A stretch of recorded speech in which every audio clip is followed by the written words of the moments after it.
अभी आपके सामने अति महत्वपूर्ण समाचारों की प्रस्तुति करें। आज पूरे देश भर में गुरु पूर्णिमा महोत्सव मनाया गया।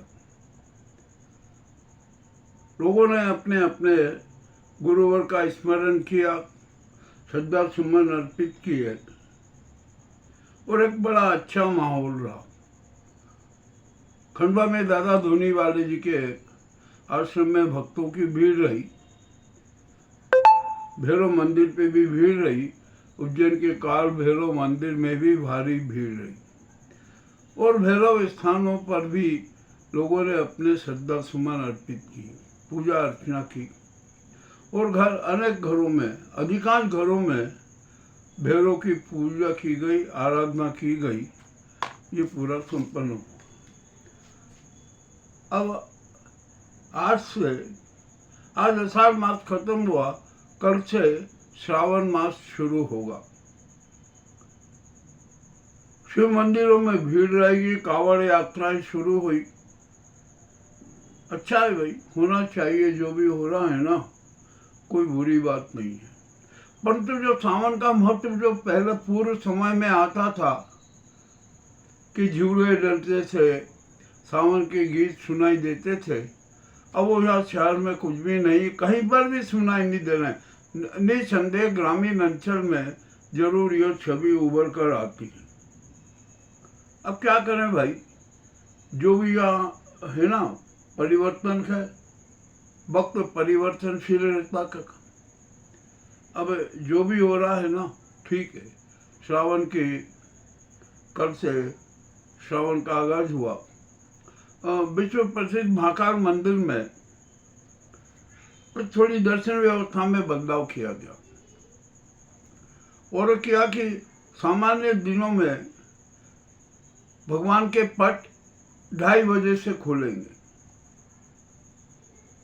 सिर्फ सोमवार के दिन, और सामान्य दिन 3 बजे से पट खोलेंगे। भगवान के पट चाहे जब खोलो, लोगों को दर्शन करना के ठीक है ना, लोग दर्शन करेंगे। और हम तो अभी कहते हैं कि दर्शन व्यवस्था भी चलित हो जाना चाहिए महाकाल मंदिर में, स्थायी रूप से चलित हो जाना चाहिए। अब यहाँ पर कांवड़ यात्रियों का हुजूम आएगा, सबको जलाभिषेक करने का रहेगा कि जलाभिषेक करे। तो भैया जो गर्भगृह के बाहर एक ऐसा बड़ा पात्र रखवा दिया जाए कि जितने कांवड़ यात्री जो भी जलाभिषेक करने वाले हैं ना, अपना जल उसमें समर्पित कर दें और वही जल एक नली द्वारा शिवलिंग पर चढ़ता रहे। ऐसी व्यवस्था करना चाहिए। अब देखते हैं होती है कि नहीं और की के नहीं। हम तो जाते नहीं है अंदर, हम तो शिखर दर्शन करके आ जाते हैं कि बस दर्शन हो गया। अब नाग पंचमी के दिन नागचंद्रेश्वर के दर्शन भी होते हैं, उसकी भी व्यवस्था की जा रही है। ठीक है, करो भैया जो भी हुआ। और आज उज्जैन में सीएम डॉक्टर मोहन यादव ने करोड़ों की लागत से गीता मंदिर का लोकार्पण किया। हो गया लोकार्पण, गीता मंदिर अस्तित्व में आ गया, इसमें क्या बुराई है। परंतु क्या भैया, सीमेंट कंक्रीट के जंगल उगाने से क्या संस्कृति उभरती है? क्या अध्यात्म उभरता है? क्या अध्यात्म मजबूत होता है? इस बारे में सोचना जरूरी है। सब जगह लोग कहते हैं गीता का ज्ञान, हर गीता की विवेचना आती है, समीक्षाएं आती है, गीता के संदेश भी आते हैं। परंतु सबसे बड़ी बात तो यह है कि आदमी है ना, अपने आप को और अपनी आत्मा को गीता का मंदिर नहीं बनाता। यदि जिस दिन से आदमी गीता का मंदिर अपने आत्मा को और अपने हृदय को बनाने लगेगा ना, उसका जीवन धन्य हो जाएगा। किंतु ऐसा होगा नहीं, क्योंकि हमारा अहंकार है, हमारे स्वार्थ हैं, हमारे कुकर्म है और भी न जाने क्या क्या हमारी कुभावनाएं हैं। ये सब हमारे दिल में बसी रहती है और फिर हम ऊपरी मन से ज्ञान गंगा एक लिए गीता की बात करते हैं। करते रहो, हमें कोई दिक्कत नहीं है, बनाते रहो, सीमेंट कंक्रीट के जंगल, पत्थरों के जंगल उगाते रहो। और जब हम ये सीमेंट कंक्रीट के जंगल जो उगाए जाते हैं ना, वहाँ पर किस प्रकार की राजनीति होती है ये भी हमने देख ली। अयोध्या के राम मंदिर में किस प्रकार का नाटक हुआ ये भी सबने देख लिया। अब क्या किया जाए, हमारा जो आदमी है ना, आज का जो इंसान है ना, वो बड़ा विचित्र प्राणी हो गया। उसका चरित्र समझना ही अब कठिन हो गया, कब किस समय किस वक्त पलटी मार दे, किस वक्त वो इंसान से शैतान बन जाए, यह भी कहना कठिन है। और अब तो किसी का भी विश्वास है ना, सच्चा इंसान बनने में है ही नहीं, सत्यवादी होने में है ही नहीं। अब ये तो कलयुग है ना, कलयुग में ऐसा होता ही है। चलिए अब छोड़िए ये बात, अब हम यहाँ पर दूसरी बात करते हैं। हमारे देश में राजनीति और धर्म के पंडों और गुंडों का बहुत आतंक फैला हुआ, और मैं तो उन्हें स्वदेशी आतंकी मानता हूँ। और आतंकवाद की परिभाषा और आतंकी की परिभाषा भी यही है कि जो राष्ट्र, समाज, देश की सुव्यवस्थाओं को, सुसंस्कृति को, सुसंस्कारों को कुव्यवस्थाओं में बदले, वही आतंकवाद होता है। जो ऐसा कुकृत्य करता है वह आतंकवादी होता है। फिर अब देखते हैं क्या होता है, ये तो चला आ रहा है। अब यहाँ पर संसद से सड़क तक हंगामा मचा हुआ था। आज संसद में भी जो हाल हुआ देखा, बड़ा विचित्र रहा, शोरगुल हो गया, सब कुछ बवाल होता रहा। सड़क पर भी देखिए, आप जहाँ देखो वहां पर बवाल बवाल मचा हुआ। अब तो छोटे छोटे बच्चे भी है ना, वो भी सड़कों पर उतर आए। और जो ये नाजी सरकार बैठी है ना, जो अपने आप को लोक सेवक, और मोदी जी अपने आप को विष्णु का अवतार, नॉन बायोलॉजिकल, स्वघोषित विश्व गुरु, सब कुछ न जाने क्या क्या करते हैं। यानी वो सब कुछ वो है, सब देश से ऊपर है, जनता से ऊपर है, और तो भगवान से भी ऊपर है, और सनातन धर्म से भी ऊपर है। अब भैया ठीक है, जो है आप कर लो, जितना करना है। मगर अहंकार और स्वार्थ और सफेद काली झूठ कभी जिंदा नहीं रहती है, उनका अंत होता ही होता है। तो यही अब हमारे मोदी जी का होगा, उनकी गैंग का होगा। अब संसद में आज जो बहस हुई अमित शाह को लेकर, अमित शाह अपराधी घोषित हो गए। अब तो कुछ विभाग के, उनके विभाग के अफसर कहने लगे कि जो छात्रों पर, युवाओं पर, महिलाओं पर, जो बच्चे, किसानों पर, सेवानिवृत्त फौजियों पर सख्ती बदलने का, लाठीचार्ज करने का आदेश अमित शाह का था। अमित शाह ने जो किया ना, ये तो अपराध हो गया। तो वो गृह मंत्री है, इसका मतलब यह नहीं कि वो चाहे जितना अत्याचार करेंगे, चाहे जैसे कुकृत्य करेंगे, कर लिया उन्होंने, और अब ये सब स्पष्ट भी हो गया। तब जनता उनसे त्याग पत्र मांग रही है। संसद में भी कह रहा कि संसद में त्याग पत्र दीजिए, त्याग पत्र दीजिए।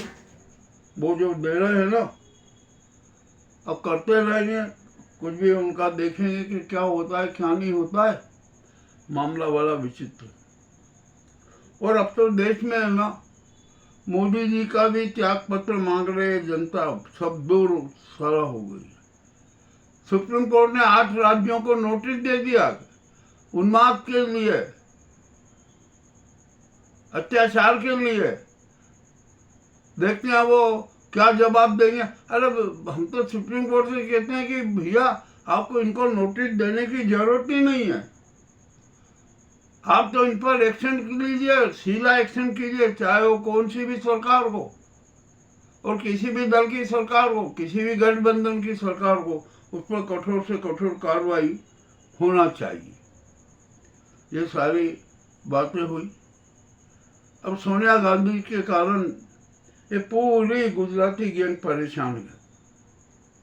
और इतना ही नहीं, मोदी भी परेशान है। राहुल की जो स्पष्टवादिता संसद में और संसद के बाहर जो आ रही है ना, वो भी अपने आप में प्रशंसनीय है। और जो ये मोदी गैंग के जो चिंटू है ना, ये राहुल गांधी को टोकने की बातें करते हैं, ये करते हैं, उनको बोलने में बाधाएं डालते हैं। ये अच्छी बात नहीं है। अब तो उनकी भी सारी पोलें खुल गई। अब इतनी बड़ी पोल खुलने के बाद वे क्या करेंगे, ये भी मामला अपने आप में बड़ा रोचक है। कुल मिलाकर देश में अराजकता का वातावरण है। देश की जनता सड़कों पर है, जन क्रांति के दर्शन हो रहे हैं, मगर इनको ये बेशर्म अहंकारी नाजी सरकार है ना, उसको जन क्रांति नजर नहीं आ रही, उसको सत्य क्रांति नजर नहीं आ रही है। अपने झूठ का आकाश फैला रहे हैं, इतना फैला रहे हैं कि हद से ज्यादा, परंतु वो भी अब चलेगा नहीं। अब एक बहुत मजेदार बात थी, मोदी और अमित शाह के विचारों पर मुख्य चुनाव आयुक्त ज्ञानेश कुमार ने कितने कितने छात्र नाटक किए, वे भी बड़े परेशान हो। अब जब हर तरफ से दबाव बढ़ा तो उन्होंने स्वीकार किया कि हाँ, चुनाव में गड़बड़ी हुई है। उनकी यही स्वीकृति उनका अपराध बनी है। मान लीजिए अमित शाह या मोदी ने कुछ भी आपको गलत काम करने के लिए कहा ना, आपने गलत काम क्यों किया? आपको स्वविवेक से निर्णय करना था, किंतु आपने स्वविवेक से निर्णय किया और इस नाजी गैंग के बंधुआ मजदूर और गुलाम बनकर चुनाव में गड़बड़ियां पैदा की। ये कोई गलत बात नहीं है, झूठ बात नहीं है, ये बिल्कुल सच बात है। चले, अब उन्होंने जो भी कर लिया ना, अच्छा हुआ। अब मध्य प्रदेश में किसान आंदोलन पे, मूंग आंदोलन जिसको हम कहते हैं मूंग आंदोलन किया, तो किसानों ने साफ कह दिया कि आप चाहे जितना अत्याचार कर लो, चाहे जितना दबाव बना लो, चाहे जितने अत्याचार की सारी योजनाएं कर लो, आंदोलन होकर रहेगा। और किसानों ने साफ कह दिया कि हमें मूंग का MSP भाव चाहिए। ये भावांतर का नाटक बंद कर दीजिए, नहीं चाहिए भावांतर की बात, हमें तो MSP चाहिए।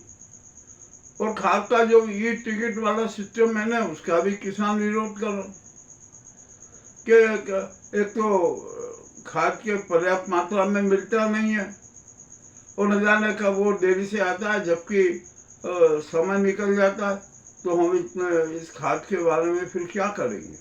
तो ये भी एक मामला बड़ा आंदोलन के से जुड़ा हुआ है। अब भोपाल में क्या होगा जिसकी कोई सीमा नहीं। अब किसान दबने वाले नहीं है।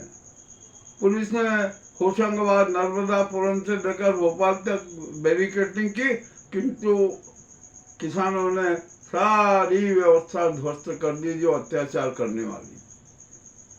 अब तो हर जगह से किसान आ रहे हैं, प्रदर्शन कर रहे हैं और करेंगे, बहुत बड़ा जमावड़ा होगा। तो यह मध्य प्रदेश में भी अब किसान आंदोलन पे है, तो उसके साथ साथ जनता भी खड़े हो जाएगी, इसमें भी कोई शंका नहीं है। अब करें तो क्या करें? यहाँ ये देश की स्थिति बिल्कुल बेकार हो गई है और देश को तबाह करने वाली गैंग ये नाजी सरकार है, इसके सिवा दूसरा और कोई नहीं है। और उनके जो चम्मच है ना, जो कारपोरेट में है, जो पूंजीपति बने हुए हैं, जैसे अडानी है, अंबानी है, और भी कारपोरेट्स में जो इस गुजराती गैंग के बंधुआ मजदूर बनकर जन कोष को चूना लगाना है, राष्ट्र कोष को चूना लगाना। ये स्थिति बिल्कुल स्पष्ट है, किसी से छिपी नहीं है। अरे गलत बात भी नहीं है, हमें जो कहना है हमने कह दिया। ये जो हमारे अति रोचक समाचारों का भाग 1 है, आपको यह भाग 1 कैसा लगा हमें अवश्य बताएं। बहुत बहुत धन्यवाद।